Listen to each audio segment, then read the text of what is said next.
New at 11, new details in the case of a Spalding County High School football coach accused of murdering his girlfriend. Tonight, 23-year-old Carl Kearney Junior is being held without bond. He remains in custody in Prince George's County, Maryland. That's where he is charged with strangling his girlfriend, 38-year-old Patrina, to death during an argument. Best's family released a statement remembering her as a loving sister, daughter, and aunt. They say she was a dedicated nurse and a wonderful person in every regard. Today in court, an attorney told the judge Kearney and Best had a long time on-again, off-again relationship.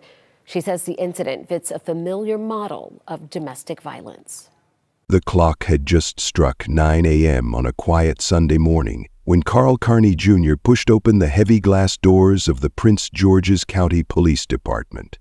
The 43-year-old head coach of Spalding High's varsity football team wasn't there to report a crime. He was there to confess to one. "I killed her," he told the desk sergeant, his voice steady despite the weight of his words.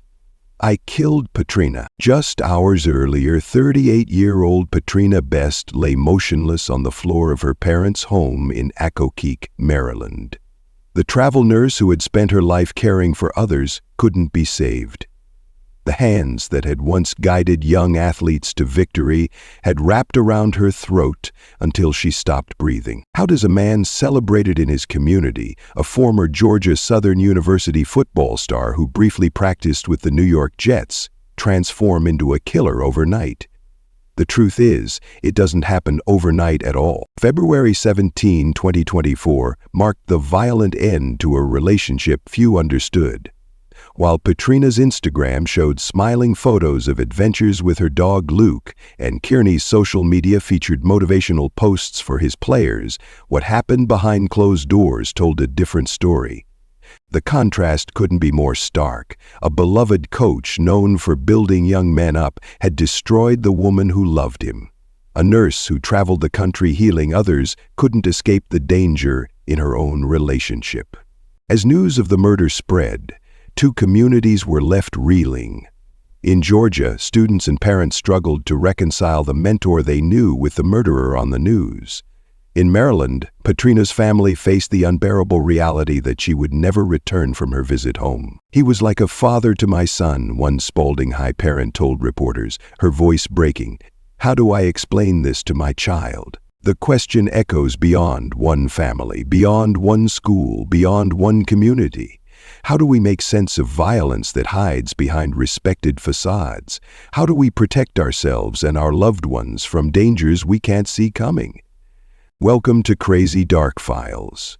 If you've ever wondered how someone with a sterling reputation could commit such a horrific act, stay with me as we uncover this tragic story. Hit that like button if you believe we need more awareness about domestic violence. This isn't just another true crime story. It's a wake-up call about the masks people wear and the warning signs we miss. This is a very sad case, and what we know is that 1 in 4 women will experience intimate partner violence in their lifetime. 68% of those victims will, unfortunately, experience strangulation. And strangulation is the most heinous form, I believe, of domestic violence. The story of Patrina Best and Carl Kearney Jr. forces us to confront uncomfortable truths about violence, power, and the people we think we know. Long before tragedy struck in Accokeek, Maryland, Patrina Best was a little girl with a suitcase always half-packed, ready for the next adventure. Born to a U.S. Navy Chief Petty Officer, Patrina's childhood was marked by constant movement, new bases, new schools, new friends. While many children might have struggled with such transience, Patrina thrived. Each new location became another playground for her curious spirit. She could walk into a room full of strangers and leave with 20 new friends, her sister Janina once recalled. This adaptability wasn't just a skill for Patrina, it became the foundation of her personality. The military lifestyle taught her resilience and openness that would later serve her well in both her personal and professional life. By the time Patrina's family settled in Georgia, she had already lived in more places than most people visit in a lifetime. She graduated from high school there, putting down temporary roots while nurturing dreams that would take her far beyond state lines. Nursing school followed, a choice that perfectly aligned with her natural compassion and desire to make a meaningful difference. The decision to become a travel nurse wasn't surprising to those who knew Patrina best. It combined her two greatest passions, caring for others and exploring new horizons.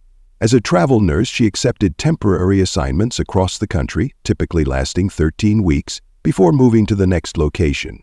This career allowed her to experience different hospital systems, meet diverse groups of people, and never stay still long enough for life to become predictable. Her faithful companion on these journeys was Luke, her dog, who became something of a legend among her friends and colleagues.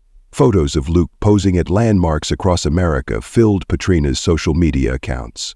"Luke has probably seen more states than most Americans," she would joke. The bond between them was evident. Luke provided consistency in Patrina's ever-changing world, a constant source of unconditional love amid the flux of new assignments and temporary homes. At 38, Patrina had built a life that many envied. She had financial independence, professional fulfillment, and the freedom to experience the world on her own terms. Colleagues described her as exceptionally skilled and compassionate with patients, bringing warmth to even the most clinical settings. One former co-worker remembered how Patrina would learn phrases in different languages to comfort patients who spoke limited English, a small gesture that reflected her innate desire to connect with others. But for all her wanderlust, family remained Patrina's anchor. Her relationship with her older sister Giannina transcended typical sibling bonds. They were best friends, confidants, and each other's biggest supporters. Weekly video calls kept them connected regardless of where Patrina's assignments took her. They shared everything from workplace frustrations to relationship advice, maintaining their close connection despite physical distance. To Giannina's children, Patrina wasn't just an aunt, she was Tita, a title of endearment that carried special weight. Despite her busy schedule, Patrina never missed important milestones. She would fly across the country for birthdays, dance recitals, and school plays, often arriving with a suitcase full of thoughtfully chosen gifts. Her niece and nephew described her as the greatest Tita in the entire world, a title Patrina wore with immense pride. Holidays were particularly important to Patrina. Despite the challenges of her schedule, she coordinated with hospital administrators months in advance to ensure she could be present for family gatherings. These occasions were filled with Patrina's infectious laughter, her famous homemade desserts, and her gift for making everyone feel special. What made Patrina exceptional wasn't just her professional accomplishments or her adventurous spirit, it was her ability to be fully present. In a world increasingly characterized by distraction, Patrina had the rare gift of making whoever she was with feel like the most important person in the room. Patients, colleagues, friends, and family all experienced this quality, this genuine interest in their lives and well-being. It was this same openness and warmth that initially drew her to Carl Kearney Junior, a connection that began with promise but would ultimately lead to her untimely death. The vibrant travel nurse who had navigated the world with confidence couldn't foresee the danger that awaited her in what should have been the safety of her parents' home. In Griffin, Georgia, the name Carl Kearney Junior commanded respect long before it became associated with tragedy. At 43, Kearney had established himself as more than just Spalding High School's varsity football coach. He was an institution, a hometown success story, and a man who seemed to embody the values the community held dear. His journey to becoming a beloved coach began on the same football fields where he would later mentor young athletes. Kearney had been a standout player in his youth, demonstrating not just athletic prowess but leadership qualities that set him apart from his peers. His talent earned him a scholarship to Georgia Southern University, where he continued to excel both on the field and in the classroom. For a brief, shining moment, Kearney touched the dream that countless young athletes chase but few achieve. My name is Coach Carl Kearney. I'm the head football coach here at Spalding High School. I've been the head coach here for the past 2 years.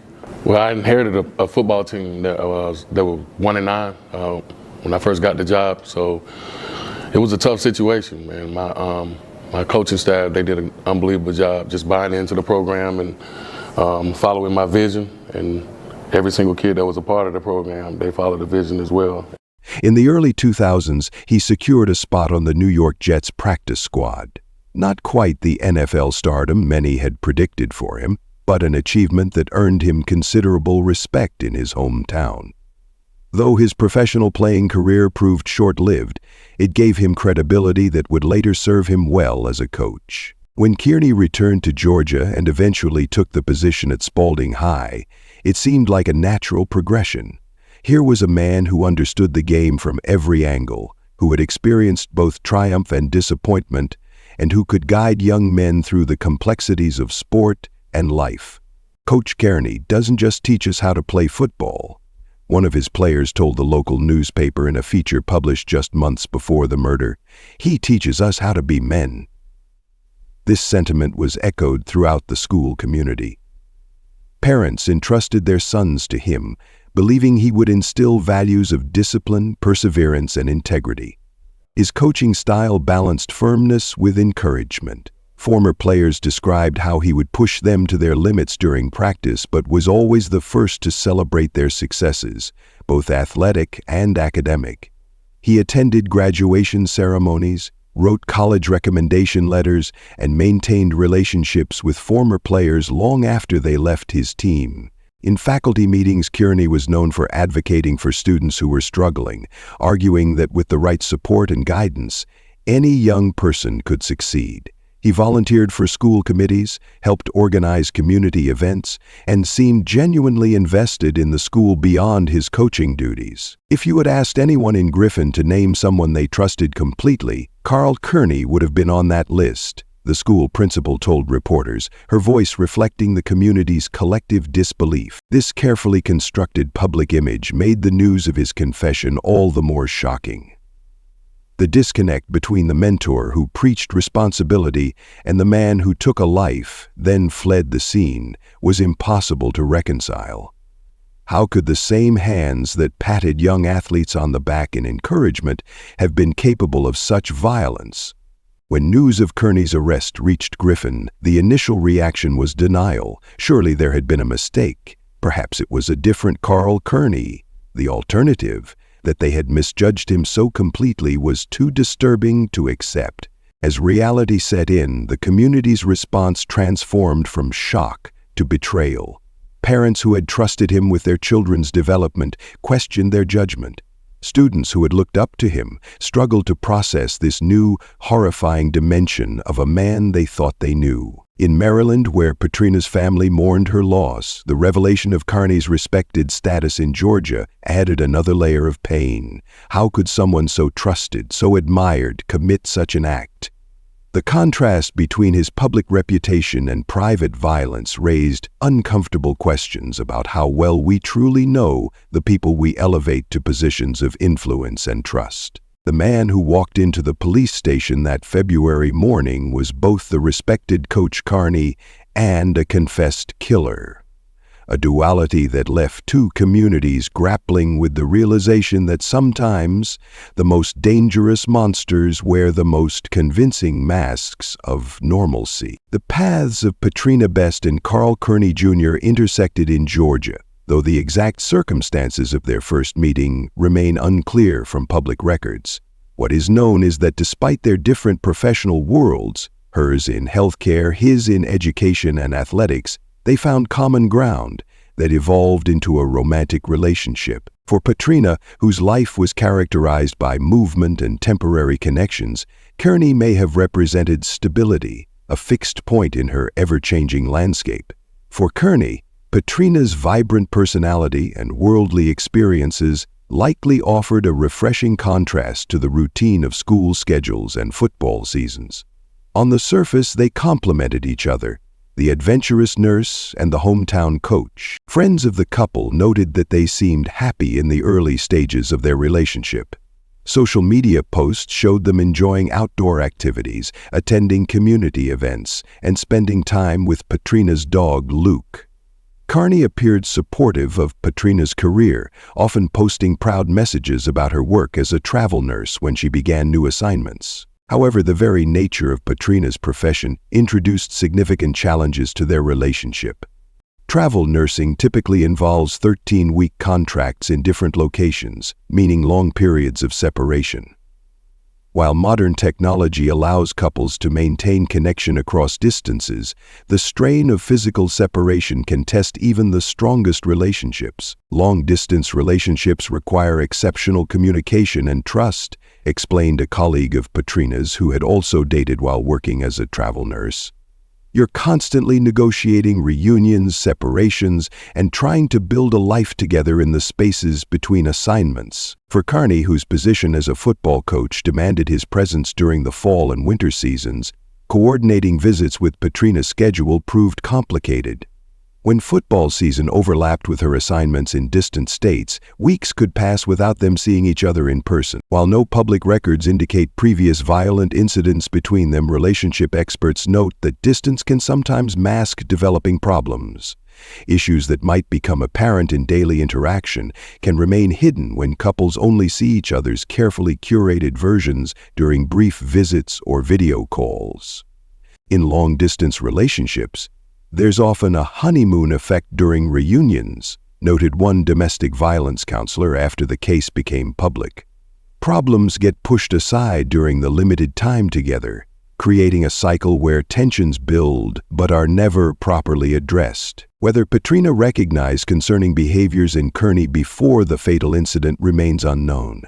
Her sister Giannina later mentioned that Patrina had been more reserved when discussing her relationship in the months leading up to her death, but had not explicitly expressed fear or concern about Kearney's behavior.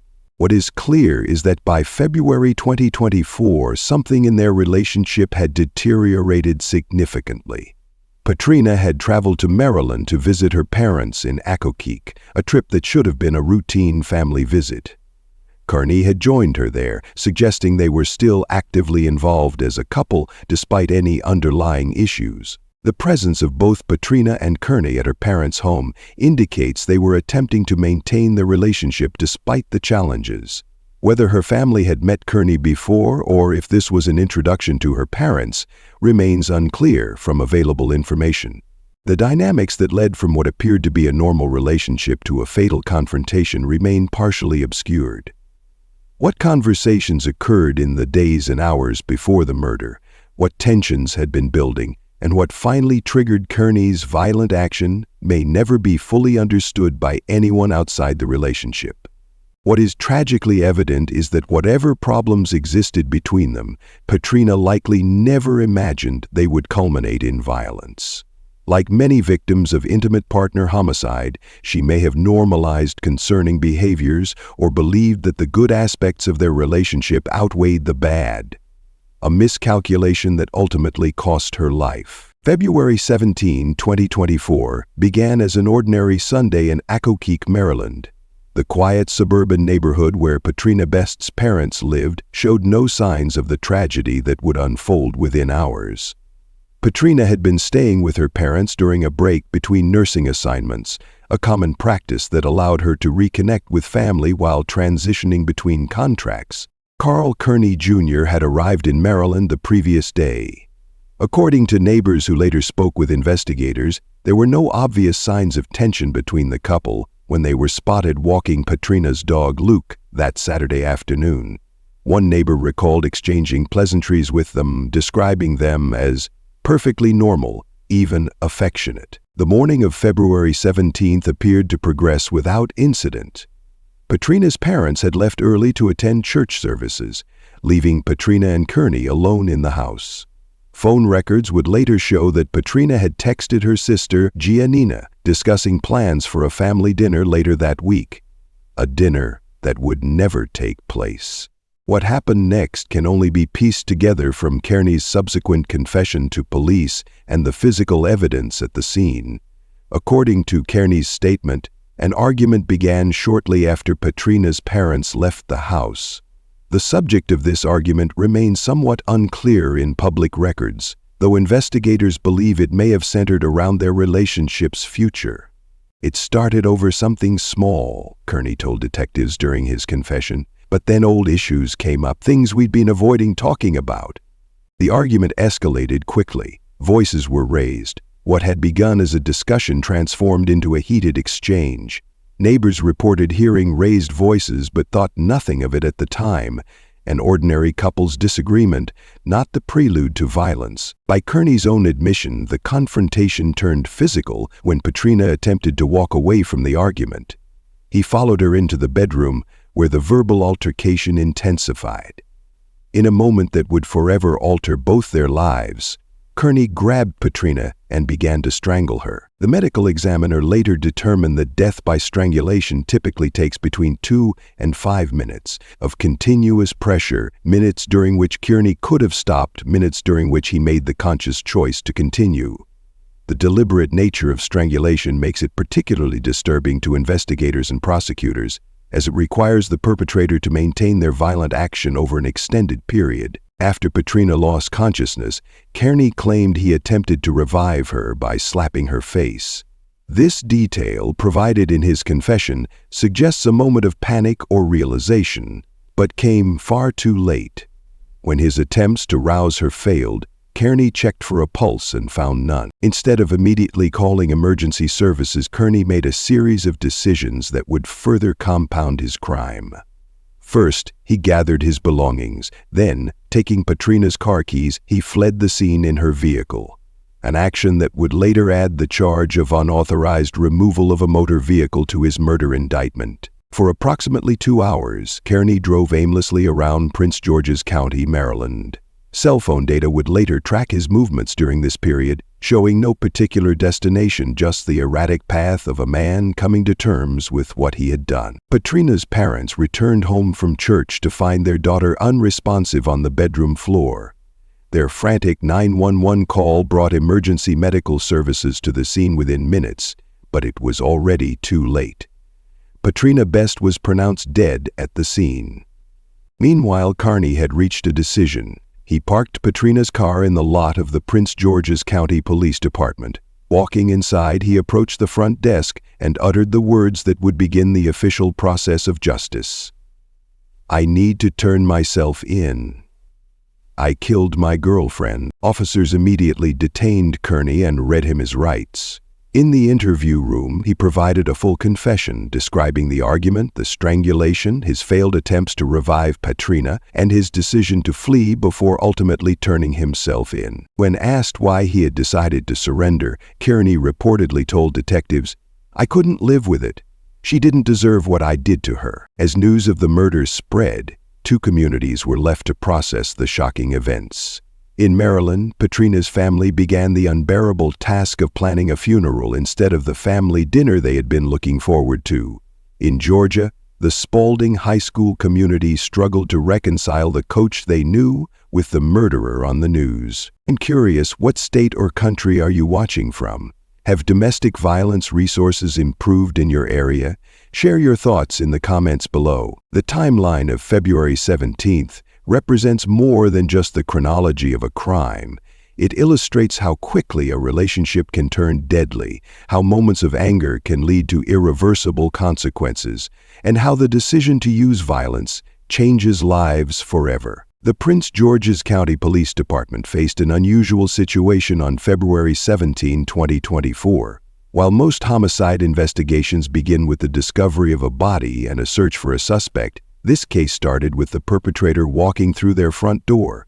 Despite Kearney's confession, protocol demanded a thorough investigation. Detective Maria Hernandez, the lead investigator assigned to the case, immediately dispatched officers to the address Kearney provided.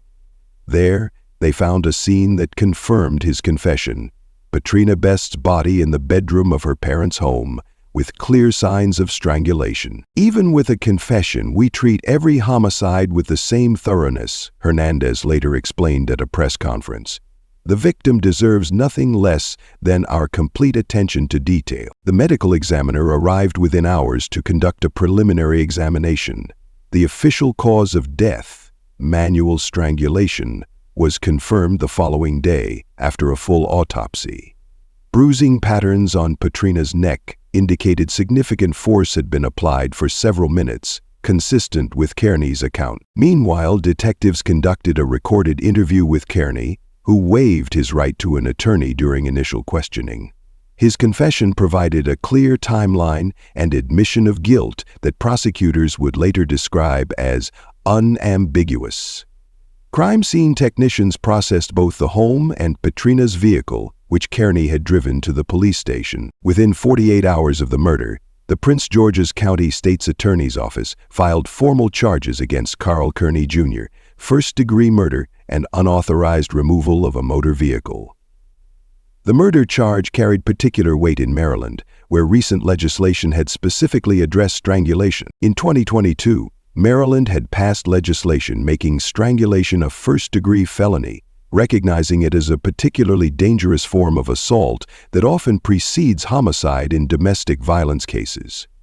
Under this legislation, Kearney faced a potential sentence of life imprisonment if convicted. As news of the charges spread, the communities connected to both Patrina and Kearney struggled to process the shocking events. In Accokeek, Maryland, neighbors left flowers outside the Best family home. Patrina's colleagues from various hospitals where she had worked organized a virtual memorial, sharing stories of her compassion and skill as a nurse. The reaction in Griffin, Georgia, where Kearney had been a respected figure, evolved from initial disbelief to profound disappointment. Spalding High School administrators called an emergency assembly to address students, many of whom had viewed Kearney as a mentor. Counselors were brought in to help young athletes process the betrayal they felt. "We're focusing on supporting our students through this difficult time," the school principal stated in a press release. While we cannot ignore the serious nature of the charges against Mr. Kearney, we also recognize that our students are experiencing genuine grief and confusion. The school board moved quickly to distance itself from Kearney, placing him on administrative leave pending termination proceedings. His coaching position was temporarily filled by an assistant coach, though the impact on the team's morale proved difficult to address. In the legal system, Kearney's case progressed with unusual speed. At his arraignment on February 20, he appeared via video link from the detention center. When asked how he pled to the charges, Kearney responded with a quiet but clear guilty. His court-appointed attorney immediately requested a conference with his client, concerned that Kearney was not fully considering his legal options. The judge ordered Kearney held without bail, citing both the severity of the crime and his own confession as evidence that he posed a potential flight risk. A trial date was set for early summer, though legal experts noted that with Kearney's apparent willingness to plead guilty, the case might never reach a jury. For Patrina's family, the swift legal proceedings offered little comfort. As her sister Janina told reporters, "Justice won't bring her back. Nothing will bring her back." The case of Patrina Best and Carl Kearney Jr. illuminates a disturbing reality that domestic violence experts have long recognized. Abuse often wears a mask of normalcy. According to the National Coalition Against Domestic Violence, nearly 20 people per minute are physically abused by an intimate partner in the United States. Yet many of these abusers maintain respected positions in their communities. For Patrina, whose career kept her moving between assignments, the intermittent nature of her time with Kearney may have masked warning signs.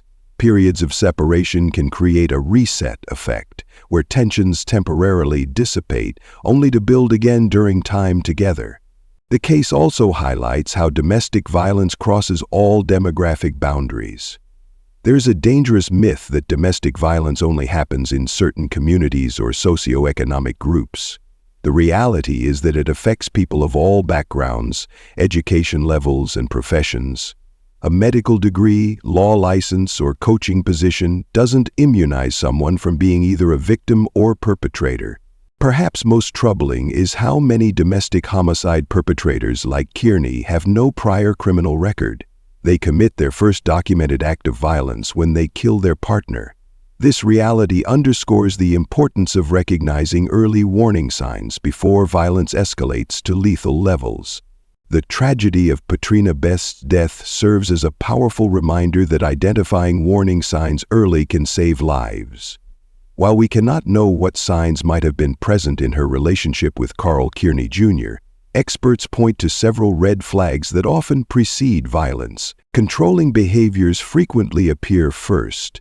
Monitoring phone calls, dictating who a partner can see, or making excessive demands for time and attention. These behaviors may initially be disguised as care or concern. "I worry when I don't know where you are" can seem like affection rather than control. Isolation follows, as abusers systematically separate victims from their support networks. They'll create tension between their partner and that person's friends or family, explains domestic violence advocate Maria Sanchez.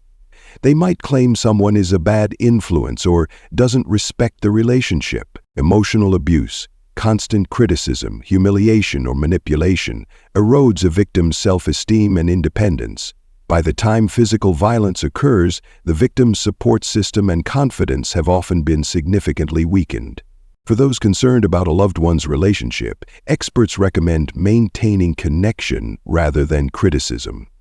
Telling someone their partner is bad for them often backfires, Sanchez notes. Instead, stay present in their life, maintain open lines of communication, and be ready to help when they're ready to accept it. Communities play a crucial role in prevention through education and awareness.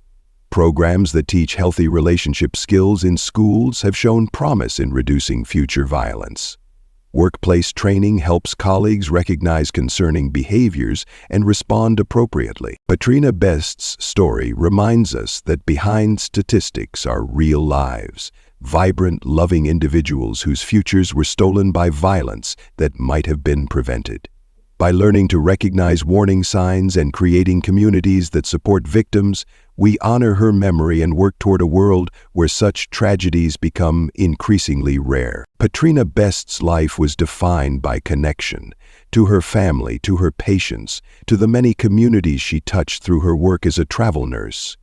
Her warmth, her adventurous spirit, and her capacity for caring remain her true legacy, not the violent way her life ended. As her sister Giannina said during a memorial service, "We refuse to let her be remembered only for how she died. Patrina lived with joy, purpose, and love." The tragedy that unfolded on February 17, 2024 in Accokeek, Maryland, serves as a stark reminder that domestic violence can exist in any relationship, regardless of education, profession, or public reputation. Carl Kearney Jr.'s respected position as a high school football coach didn't prevent him from committing an act of deadly violence against someone he claimed to care about. For those who knew Patrina, her family, friends, colleagues, and patients, the loss is immeasurable. For the students and parents who trusted Kearney, the betrayal runs deep. Two communities forever altered by actions that unfolded in minutes, but will reverberate for years. Perhaps the most important lesson from this tragedy is that silence protects abusers, not victims. When we treat relationship violence as a private matter, we create spaces where abuse can flourish undetected. Speaking out, whether as a victim, a witness, or a concerned friend, can break the cycles of violence that claim too many lives. The courage to seek help is not weakness but strength. The willingness to offer help is not interference but compassion. In a world where someone like Patrina can lose her life at the hands of someone who was trusted and respected, we all have a responsibility to be more vigilant, more supportive, and more willing to act when we see concerning behaviors. Patrina's story matters not just because of how she died, but because her death might help save others. By learning from this tragedy, by recognizing warning signs, by creating communities where victims feel safe coming forward, we honor her memory in the most meaningful way possible. This story reminds us that domestic violence can hide behind respected facades. If you found this information valuable, please subscribe to Crazy Dark Files for more stories that raise awareness about important issues. What do you think could have been done to prevent this tragedy? Share your thoughts below. The light that was Patrina Best's life was extinguished too soon, but in sharing her story, we ensure that light continues to illuminate the darkness of domestic violence, potentially guiding others to safety before it's too late.